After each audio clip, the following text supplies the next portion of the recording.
Мынаның ішінде бәрі бар, просто маған жетпейді да. Мен қазір 2 уақыт тренировка істеймін. Тренировкам енді қиын тренировка да, жеңіл-желпі емес. Сендерге мынау болады. Осыны ғана аласаңдар, ссылкасын қоямын. Пролайнның өзін аласаңдар, болды, жетеді, былай жетеді. Мынаны алып, қажет жоқ жерде чегіп, 54 мың теңге шығып кеткен мынау. Мынау вообще мынау.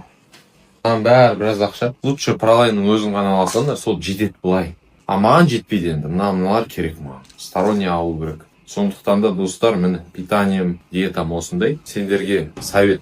Пролайнды ғана алсаңдар жетеді, тестостерон көтереді. Коллагені бар ішінде, биотин, минерал, витаминдер, комплекс қой. Мынаның барлығы, короче, мынаның ішінде. Осыны ғана алып тренировка істей берсеңдер, сендерге болады, достар. А бізде енді нагрузка үлкен. Сондықтан да сторонний қабылдайсың. Сілтемен қоям, как раз Каспий жұма отыр. Рассрочкаға 24 айға алсаңдар, вообще копейка шығады. Мынау вообще ай сайынға копейка шығады. Сондықтан Каспий жұма бітіп қалмай, бітіп қалды, осы 1-2 күнде бітіп қалды,